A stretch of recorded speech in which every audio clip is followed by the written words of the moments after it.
Je commencerai par dire que le commerce est entré dans une phase de transformation accélérée. Moi, je n'hésite pas à utiliser le terme de révolution commerciale pour désigner cet épisode.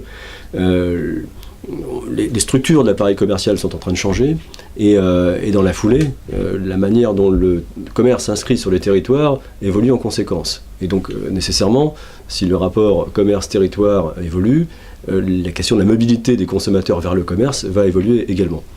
Si j'essaye de préciser un tout petit peu la nature de la lame de fond, le modèle de la grande distribution de masse qui a régné jusqu'à maintenant depuis le début des Trente Glorieuses a atteint ses limites. C'était le produit d'une histoire, d'une époque. Nous sommes à une autre époque du capitalisme, la société a énormément évolué, les consommateurs ont changé leur mode de vie, leurs aspirations, leurs attentes. Cette forme de commerce commence à montrer sérieusement ses faiblesses. Et donc, face aux limites perçues par les distributeurs de plus en plus clairement, on expérimente des formules un petit peu différentes, on tord le modèle et on commence à voir dans quelle direction les choses vont. Fondamentalement, ce qui guide ces restructurations, c'est que, enfin, le monde de la grande distribution, alimentaire et non alimentaire, commence à s'intéresser à ses clients. Ce qui peut paraître surprenant, mais jusqu'à maintenant, le client, c'est un peu la dernière roue du carrosse. On pensait beaucoup produits, c'était avant tout des entreprises de logistique, d'ailleurs distribution, c'est un terme de logistique. Donc on essayait de mettre en place une vraie puissance d'achat pour acheter dans les meilleures conditions, pour pouvoir offrir aux consommateurs des prix bas. Le consommateur, il intervenait essentiellement sous ce prisme-là, et puis on mettait en branle toute une organisation interne permettant d'optimiser la productivité du magasin, toujours dans la perspective d'offrir des prix bas au plus grand nombre. Voilà. Ça, c'est en train de changer. On prend conscience que les consommateurs sont pluriels, ont des attentes qui ne se limitent pas au prix le plus bas, et donc le commerce est en train de faire ce que les industriels font depuis très longtemps, On segmente la clientèle, on essaie d'identifier des poches de clients ou des types d'occasions d'achat qui soient spécifiques, et face à chaque segment de marché, on crée des concepts commerciaux appropriés, qui sont souvent du coup des concepts plus petits, parce qu'ils n'ont pas cette vocation à ratisser très très large, ils ont plutôt vocation à labourer profond. Et donc à ces commerces de précision, c'est le terme consacré, donc ces commerces qui ciblent avec précision des attentes particulières, à ce commerce de précision est associé des localisations un peu différentes de celles qu'on connaissait dans le passé. Il ne s'agit pas de faire masse comme dans le passé pour être un puissant facteur d'attraction, faire venir les gens de très très loin, parce qu'on trouverait sur le même site un grand nombre de commerces couvrant un grand ensemble de besoins. Là on va plutôt chercher des localisations qui nous permettent d'aller à la rencontre du type de demande que l'on cible. Donc on n'est plus sur une logique d'ajustement quantitatif de l'offre à la demande, mais plutôt d'un ajustement qualitatif, un concept pointu, précis, qui doit rencontrer sa demande. Et donc on voit que le commerce du coup se met à s'implanter dans des endroits relativement inédits, là où il pense qu'il aura plus de chances d'être sur le chemin, en quelque sorte, des consommateurs qui sont ciblés. Alors, l'exemple le plus flagrant, c'est l'apparition et le développement à grande échelle aujourd'hui des commerces dans les lieux de transit, les gares, les aéroports. Et vous remarquerez d'ailleurs qu'on ne trouve pas les mêmes commerces dans les gares et les aéroports, parce que le profil des gens qui passent dans les gares et dans les aéroports ne sont pas tout à fait les mêmes. Je ne parle pas seulement en termes de profil sociodémographique, mais l'état psychologique qu'on a, dans lequel on se trouve quand on est dans ces différents lieux, ne sont pas les mêmes et ne créent pas les mêmes attentes, les mêmes besoins et les mêmes manières de satisfaire ces attentes et ces besoins.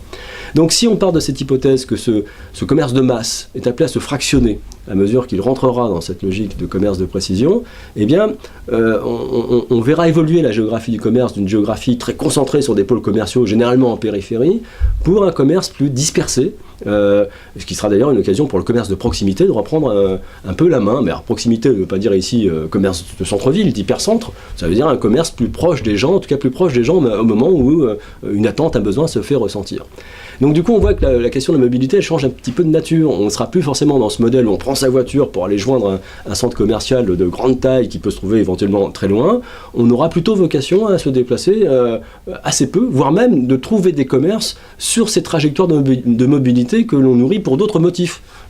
Domicile travail, activité de loisirs, etc. Et hop, on trouvera sur place un commerce qui a l'air d'être là un peu par hasard, mais en fait qui est là pour capter les attentes spécifiques que les gens ont dans ces moments-là. Si vous rajoutez à ça un autre facteur qui va modifier en profondeur la géographie du commerce, le e-commerce. Et là, on va comprendre à quel point tout le paysage va se transformer. C'est-à-dire que ce commerce qui commence à s'intéresser à ses clients, qui du coup construit des offres avec plus de précision, dispose aujourd'hui d'un nouveau vecteur de commercialisation qui est le e-commerce. Dans le premier temps, on a un peu opposé e-commerce et magasins. On avait des pure players sur Internet et puis des commerces traditionnels qui avaient du mal à comprendre les enjeux associés à ce nouveau circuit. Aujourd'hui, on n'en est plus là. La plupart des grandes chaînes de distribution sont présentes sur Internet et puis les pure players de l'Internet commencent à ouvrir des boutiques. Donc tout le monde comprend que l'avenir est dans le multicanal. Et là, on a peut-être le coup d'après dans cette révolution commerciale et les conséquences spatiales qu'elle comporte. C'est que avec tous ces outils à leur disposition, les distributeurs vont sans doute aller de plus en plus vers une logique qui ne consiste pas simplement à vendre des produits à des clients, mais à essayer de comprendre ce qui motive la demande de produits de la part des clients, et donc viser, au-delà de la transaction sur des produits, la fourniture d'effets utiles ou l'apport de solutions. Voilà.